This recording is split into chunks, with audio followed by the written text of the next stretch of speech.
Welcome back to Afternoon Express, and we're back in the kitchen with our sensational guests today for our Tuesday cook-along. And preparing a roast might seem like a really complicated affair, to us especially. However, Clem promises that with a few hacks and a little know-how, you will be the king or queen of the Sunday roast. So today's dish is a mouth-watering bacon-wrapped chicken roast with creamy, buttery mash, and we cannot wait to get into it. If you'd like to get this recipe directly on your cell phone, all you have to do is SMS the keyword EAT to 33650. SMS is R1.50 each and no free SMSs apply.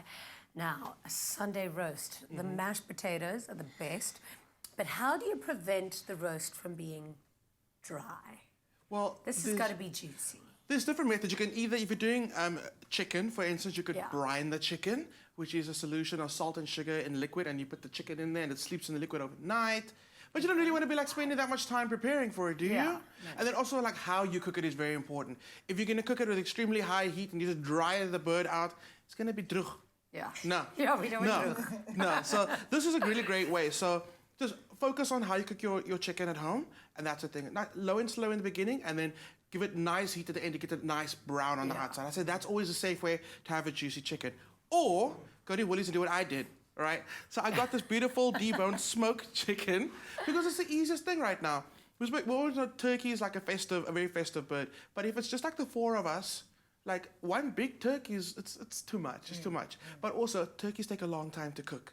A long time. Sometimes if you're buying them, they're not brined. You just have to brine them yourself. It's like a 3-day process. Yeah. No. So this one probably like. I'm saying yeah, but I mean I've got no idea. Not yes, no. So this one's really easy. So what Woolies have done is they've taken the chicken. It's already been brined and smoked. But the best thing is they took all the bones out. So this is just one big piece of chicken. Okay. Oh. Right, very interesting. This is it. So all it comes to the net comes off. Easy to snip it at the bottom or the top, and you just help it off. Don't cook it with the net on. It's like the chicken version of gammon. Exactly. Yes, it really, really is. So the thing about the net though, people who cook the gammon with the net on or the chicken like this, and then the skin gets crispy and it kind of locks in that net, you're done. And then people start chewing and they go, oh, this meat's really, really chewy. That's not meat you're chewing, that's the net. Okay. Take the net off. Always, even on the gammon, the net must always come off. Okay. Absolutely. Then, no, me neither. see, it's all about education, yeah. That. So another way to keep meat nice and moist and juicy, wrap it in bacon. Of course, all that fat. There we go. Just cover everything. Is that what does it? Does the fat kind of seep into it? It does sort of all marry together, you know, gives it a good glaze. Did you see how Jenny was like, geez. No, because this excites me. Decadence excites me. Being This is extra decadent. excites me. Absolutely. Exciting. Yeah. Bacon excites everyone. So great. Sage is also like if you smell it, it smells like just like festive. Don't you think?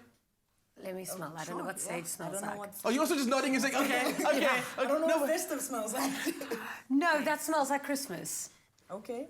Yeah. Yeah. I'll take that. Learn something new every day. So we're going to add that to our beautiful chickens. What's going to happen is as the chicken's cooking with the bacon over it, the fat's going to render out of the bacon. It's going to like make contact with the sage. It's going to go through that chicken. It's going to be ridiculous. Amazing. So we're going to start like skewering the bacon on it to seal it all. And you can help me with that? Okay. Here we go. Yeah, we're learning now. We're learning. And then Michaela's going to run us through a beautiful glaze because we want this guy to be sweet and sticky and amazing. That's all you, Michaela. Okay. So, like usually glaze a gammon, you get that like crispy top. And what we're going to do is we're going to use our poultry glaze. Okay. Delicious, sticky already on its own. And then we're just going to add a bit of Clem gold juice to that, 1 cup. I didn't know. Clem! Yeah! Can Can I tell you, sorry, sad story, guys. That's the orange juice one because Clem drank the Clem gold juice before we started the show. But please try the Clem gold juice. It's delicious, but those are real they've got a Clem Clem golds. Gold one as well. Yeah, absolutely. So Those are real Clem golds in the bowl, though, by the way. They're No, we amazing. could use those. Yeah, you Give could. them a chop. Yeah. Okay, how much must I throw in? I'll try and eye a cup for you. And stop. A cup for me. And do you want me to cut a Clem Gold and then squeeze some in? Yeah, let's do that. I'm going to use the already... Oh, no, I'm just going to cut a fresh one because I'm going to eat that one later. Okay. Okay. I love juicing. There you go, to get the Clem Gold in. Yum. There you go. Now you'll smell fresh for the rest of the day. I know. Citrusy. Then we're just going to give it a whisk, Yeah. just so everything combines together. And as simple as that. That's basically the glaze. Like, how easy is that? Very Anyone easy. can do that. So easy. So what do you normally do, like, in the festive season? Do you have any, like, traditions that you follow? No, not really. We're pretty chilled about Christmas. You know, sort of fry up whatever's there. You know, might have a bacon and eggs for Christmas. You know. Yeah, you know, might go out. So we're pretty chilled about it. Yeah. Yeah. But you said earlier that you don't know how to cook, so how do you keep yourself in such good shape? Do you just know the basics? I know the basics. I fry a lot, actually. Really? I fry a lot, which I don't know, might not be the healthiest thing, but that's what I do. You know, I fry everything. That's why I love bacon, because that's like my go-to, like all the time. Bacon, eggs. I might do some burgers. I might make my own burgers though. Yeah. So I can do that. Nice. That's pretty cool. Yeah. And then I'm I a fry fan of breakfast throughout the day. Like eggs and All bacon for day. dinner works for me, especially if it's on toast. I agree. Yeah, I get you. agree. Okay, here is your glaze. So what I did was I actually took a few Would you like to skewers glaze it? and just passed it through the bacon because it's all you. But what happens is, as the bacon cooks, it tends to shrink. Yeah. So if you do that, it kind of holds the bacon in place. Okay. So You what just paint it like a piece of art. Painted. like a piece of art. That's what that's the word I Pretend needed. it's your canvas. The bacon is now your canvas. Oh, wow.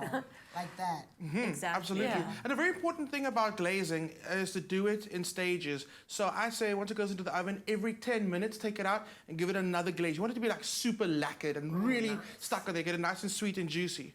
This is really therapeutic. It is. Yeah. But cooking in general, cooking is like you have to be, it's only good vibes allowed in the kitchen.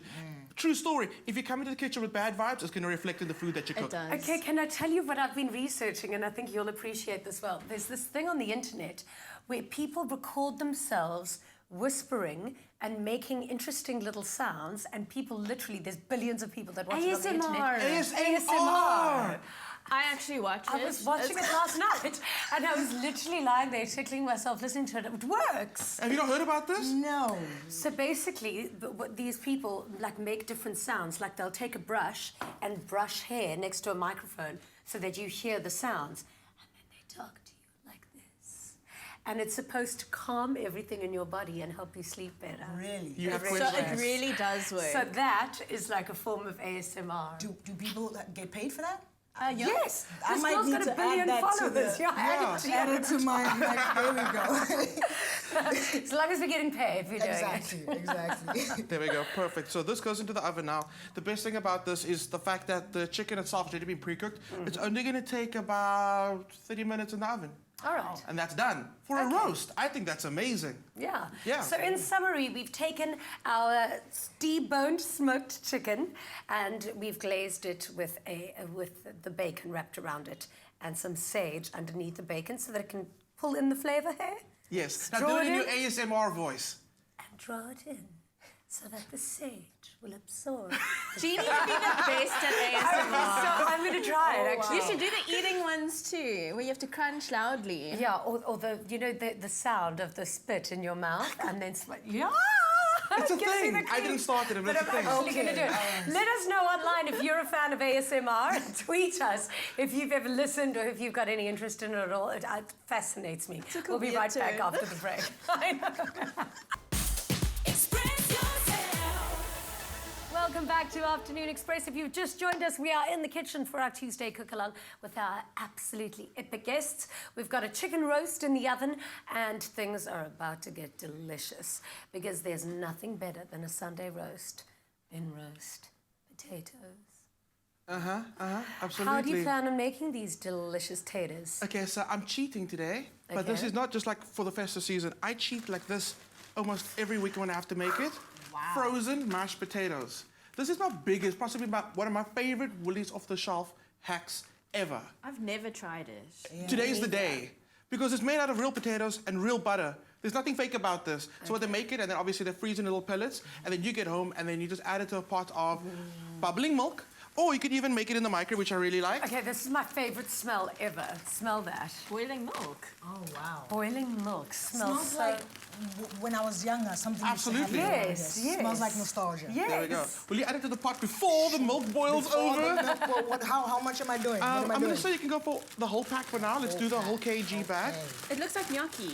It does look like gnocchi. So what happens is as it heats up through the milk, it kind of like separates again, and you can see that fluffy mash. And the best thing about this mash is not only the fact that it's real potatoes, real butter, there are no lumps. Oh, wow. And it lumps, tastes, no lumps, I'm going to be no honest with you, I've lumps. had some people's mashed potatoes. They need to try harder. This is way better than like most people actually make it at home. So these potatoes don't go like weird and soggy like when No. you freeze other potatoes. And there's no gluten that comes out of it as well, that normally goes a bit slimy. Yes. Not today. Why don't This we is how mix we it? do it. So I also make cottage pie, and then I end up using this as the mash to go on the top. It is absolutely amazing. If you want to get that nice color out of it, crack an egg in there once it's done, mix it through, and then put it on your cottage pie. It goes beautifully golden and delicious. You know what my biggest problem is with cooking? Is how much time I spend chopping, peeling. Exactly. This is it. Not This is This is it. it for This me. is the one. So we Yeah. actually, like last year, we used it for the first time, and Bonnie had she wasn't convinced, and then she tried a bowl of this mash. It changed her life. Wow. It is honestly the most delectable mashed potato ever. So now I said it's made with real butter, right? Yeah. But we going to add more. Next level. Everything's better with Okay. butter. Absolutely, The French confirmed it. absolutely. Here we go. Exactly. This is all you now. I want to see, Okay. like, I don't know how to cook, so I'm very interested to see how much butter you put in. How all much of but it. That's All of it. My word, Michaela, yes, go. Okay, I love alright. it. Bakers Challenge and accepted. butter, absolutely. The bacon challenge thing is like, accepted. oh, Look at that. that's gonna be so Do you decadent. know how rich and delicious this is going to taste It's with gonna all be that insane. butter? So all you need is As a rich little as we're bit gonna of. be. Yeah, exactly. That ASMR. We just need to cook this and have it filmed. That's ASMR right there. Right? But you know, I was in France in July, August, and there it just tastes like they've added a little bit of potato to their mashed potatoes because yum. it's so buttery. And this is going to be it. So I was going to ask you why you mixed it with milk, but I can actually see it because this creaminess is Yeah, honestly on absolutely. another level. So you could honestly, if you wanted to, you could like you could do this whole dish with a bit of water and leave out the butter. No. But I wouldn't. I mean, Don't. it's just make it decadent, make it amazing. Add that extra butter in there. There's another one of my favorite mashed potato dishes is à la goutte, which Yes, is with the cheese. with the cheese. It's like 50% mashed potato, 50% cheese. And it's just stringy. And it's literally like beautiful. this like combination, exactly like that. The most stringiest mashed potato. It's incredible. Just The two of you are actually even more extra than I am. That is amazing. and you can do that with this dish. A little bit of parmesan, a bit of mozzarella in there, a little bit of Gruyere. That's how you would do that. Actually, potato fondue, potato cheese fondue. Do you want to have a Why mix in that because not? that is cathartic. Potatoes Look are how my good that is. favorite thing ever. They're so Eat underrated. potato in every kind of form. Yeah. Love. Did you know Peru's got over 3,000 varieties of potato? Oh, wow. What? Vodka is made with potatoes. What's that? Yes. I know that. I know that. Convinced. Potato wins the day. It's now my Absolutely. favorite vegetable. All right. It's incredible how quickly they started to dissolve, though. Yeah, into I wanted to potatoes. show you, like, just hold it up for a second. So you can just actually do this. I can put a bit of butter in there. Look at that. yum. That's mash. And it's not done. It's going to get even thicker and even creamier. It's the way. It's the way. I'm living. So, Michaela, you've actually got another pot next to you because I know do. I cannot just make one bag of mashed potatoes in the afternoon express log. Will you please just hold that towards camera so everybody can see how amazingly decadent that looks? You can see the butter swimming in this. Oh, Absolutely. You want to dish it that up for looks us, Michaela? incredible. Of course. Right, so can I... Man. Are you enjoying that? Are you Yes. are you in there? Oh, Are it's you, therapeutic. There you go. You can use this one. Spatula. Can There you, we go. Can you spoon a spatula? Spoon with a spatula. You can. You just Want me to hold lug it for on you? down. Okay, so while you are dishing, I'm going to start carving up Left-handed our beautiful problems, roast. Yeah. And also, what I really like about when you actually smoke meat, Yeah. that also locks in a lot of moisture. So this is guaranteed to be so juicy. It looks juicy. It looks And incredible. you know, talk about gammons, right? That crispy skin on the outside of the gammon. You're even going to get that with this dish because of the bacon on the outside. Guys, we are winning in the loft today. Did you try it? And? Yeah, those are probably the best mashed potatoes I've ever tasted in my life. Yeah, it's crazy. And I'm, You would I'm, never say I'm this is probably an frozen. expert. No, never. That's amazing. It's my favorite, guys. Wow. I would not lie to you. Did you add any salt or anything to this, or is it just all? We did a little bit of salt in Okay. there. Also, the trick is to always use salted butter. I know your baker, Michaela, use unsalted butter sometimes. I like my salted butter actually. Yeah. Always. I know you're not supposed to, but I really do like baking with For salted baking as butter. well? Yeah. Yeah. And then when the recipe tells you to add salt, you literally just substitute it with salted butter instead. Absolutely. Okay, Yeah. that's a really good tip. Yeah. Salted butter all the time. I think I'm keeping you. All right, so I'm not doing a very good job of carving today, guys. I'm being very distracted by that mash over there. Yeah. But yeah, this is our beautiful roast done. I've actually That got is some incredible. of the Clement Golds on the side. You can squeeze that over the chicken as well because it's quite smoky and rich. Yes. This little bit of that acid will kind of cut through it. I think we're winning, guys. Absolutely. Yeah. I agree. You have got the festive season waxed. So for this fantastic recipe, the keyword is eat. SMS the keyword to 33650 and we will send you the ingredients list and the recipes so that you can get practicing for your festive season with this fantastic, really, really delicious dish. The hero for me, I know you said the chicken's the hero, but this mash is the hero. I'm gonna Me agree. too. I'm gonna agree. Wow. That mash. Mind I might never go home. I'm here at the loft. You can stay. You live here now. You're stuck with me. There's You plenty live of here now. couches for you to sleep on. This is it for me. Exactly. You're going to have to keep us entertained, though. We'll want singing, want rapping, we'll want a bit of dancing. I'm ready. Okay, good. I want a bit of eating. We're ready. You're going to get that too. Cool. So not only is this the easiest roast we've ever put together, but I'm also sure it's one of the tastiest ones to ever come out of the kitchen. So we're so ready for the festive season. If you want the ingredients list and link to this dish, simply SMS EAT 33650